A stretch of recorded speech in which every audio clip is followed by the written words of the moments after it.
Good morning, everyone.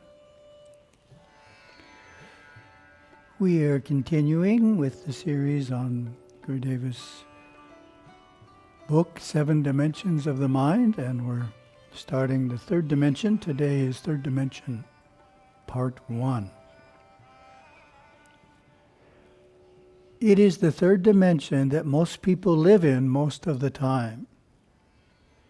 This is the world of thoughts and feelings, of emotions and intellectual theory. It thrives on novelty, new ideas, new feelings, new fashions, new discoveries, new anything.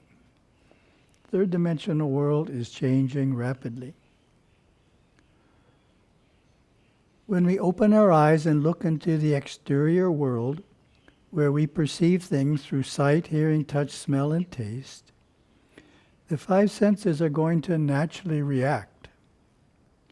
They react according to the personality and habit structure of man. If he smells something he is accustomed to smelling, he likes it. If he encounters an unfamiliar smell, the animal nature will recoil and he will say, "I don't like it." He forms likes and dislikes, loves and hates, which later build through repetition into joys and sorrows. The flurry caused by this attraction and repelling in the nerve system of man, as it relates to people and objects, is the birth of the third dimension in man. Man creates his own personal ego through these subtle reactions of his nerve system to the world of things and the world of other people. Once sufficient experience has been developed into habit patterns of action and reaction, he begins to dissect those things. He collects in his mind all of the good, positive, familiar impressions that he has grown accustomed to. Then he discards those impressions that have stirred his nerve system and those that are unfamiliar. Thus he enters fully into the third dimension of the mind, where most of the world as we generally know it takes place, much more so than in the first or second dimensions. It is when we bring our subconscious and our intellectual faculties into the second dimension that we cause the third dimension to happen. We look at the world about us, up and down, right and left, and we begin to form comparisons in our analyzing things of the second dimension. Our likes and dislikes are the third dimension. The first and most simple structure of the third dimension is created in this way. Next, we evaluate the likes and dislikes themselves, simultaneously creating the next more complex strata of third dimensional existence. That is, we analyze our impressions, weighing them against the impressions of others. We think about our own thoughts. We have feelings about our feelings. And out of these ongoing comparisons, the interwoven structure of this dimension evolves. Through our ratio of comparisons, first of objects, then of our interaction with objects, through nerve system response, and finally of our self-created thoughts and feelings. The third dimension gains prominence and severely entangles awareness in a fascinating and seemingly endless cinema. When we sit with others in a room, the third dimension claims such priority that most of the activity takes place there. Of course, the second dimension is all about us and was prepared earlier. Someone had to arrange the furniture, clean the room, or even prepare a meal. But when we gather in the room, sit down together, we immediately lose consciousness of the second dimension.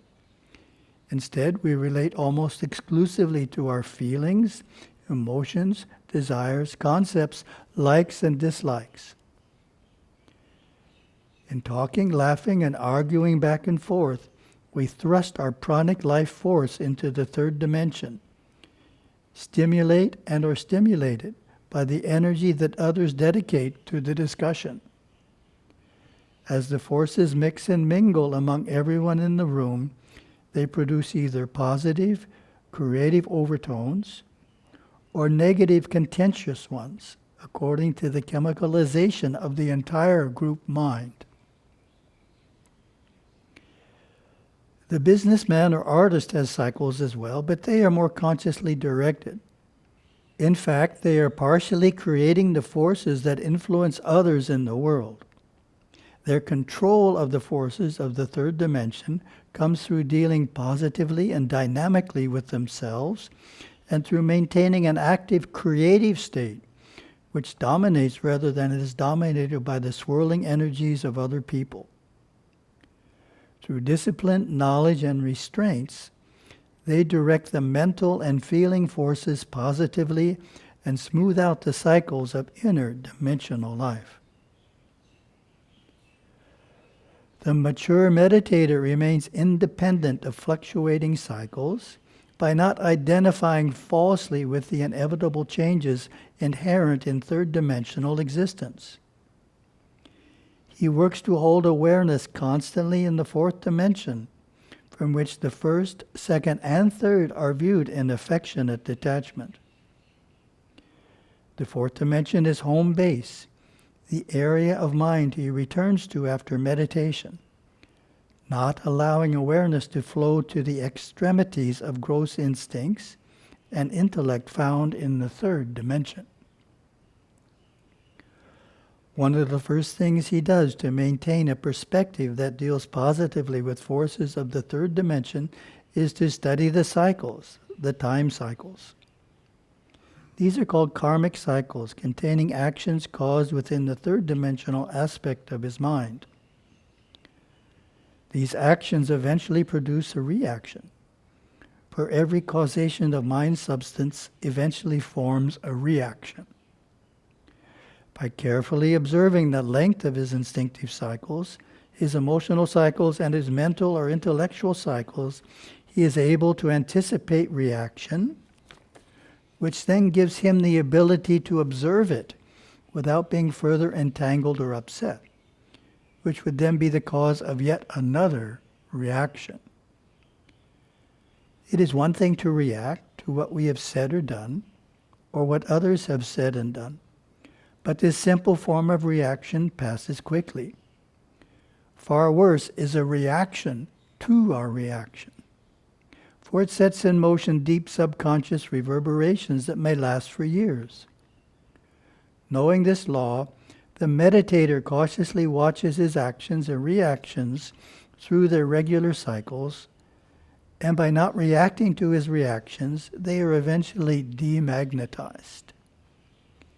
In this way, he avoids the unnecessary repetition of his allotted cycles and stabilizes awareness in the more refined dimensions. As unfoldment deepens and awareness evolves out of the third and into the fourth dimension, karmic cycles come more quickly. First, the meditator will notice that his thoughts and actions produce their results more quickly. Whereas previously the cause and effect were separated by months or years, now they are only days or even hours apart, which allows him to observe their relationship more accurately.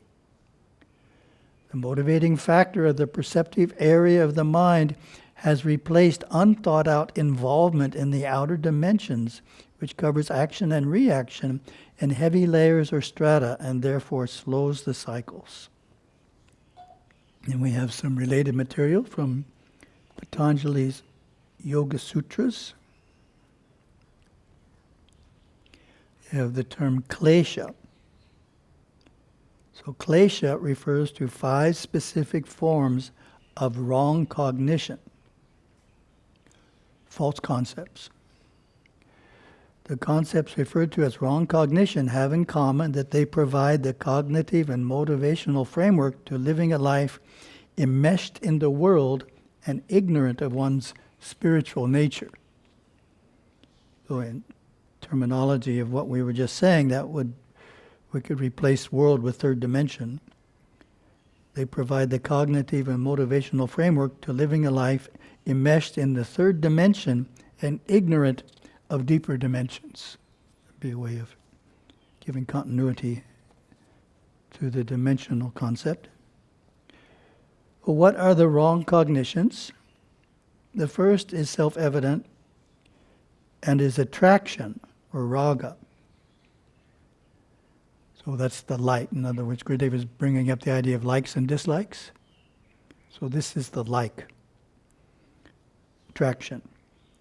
Attraction is that which rests on pleasant experiences.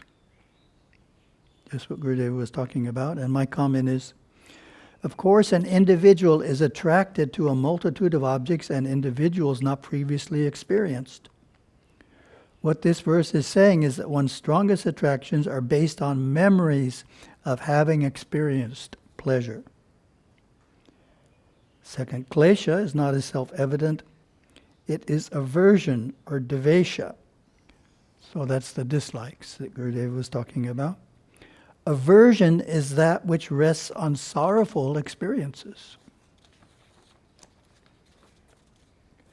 My comment is, when the concept of being detached is initially thought about, it would be common to focus solely on lessening our attachment to what we consider pleasurable. However, strong attachments also exist to our memories of what caused us suffering, such as mistreatment from our parents. It is necessary to also detach from these memories of suffering. So said simply in terms of Patanjali's concept, we need to see through the wrong cognition that's involved in both attraction and aversion, and be detached from the third dimension. Oh, it's pretty hard to find stories about the third dimension. I did my best here. This is from a lesson on dreams. Merging with Shiva. I myself, being of a kapha dosha, dream of water. When the water is calm, I know that there will be no mental disturbances in the foreseeable future. But when there are dashing ocean waves, I know that within 72 hours, 3 days, there will be a mental disturbance with an aggression of mental force. This has been proved to my external conscious mind time and time again. The ancient texts speak of giant floods that consume the world, as in typical dreams. Highly emotional states should be avoided by one who meditates. The reaction to the emotional experience is too strenuous for him to live with. It takes quite a while for that reaction to reenact back through his nerve system. When one goes through an emotional state, it takes 72 hours for the basic emotional system to quiet and about 1 month for him to unwind out of the reaction to the action. So he must really watch the emotions and keep that power very much under control. Therefore, one who meditates should not argue. One who meditates should not allow himself to become emotional. I like to joke about this in my talks and say there are individuals who within every 72-hour period get emotionally upset, at least once. So what does that mean? If it takes 72 hours for an emotion to calm down, but you're getting upset within a 72-hour period, you're always upset. Some people live in that state of mind. So we don't want to go there. There's some Shum words to finish off.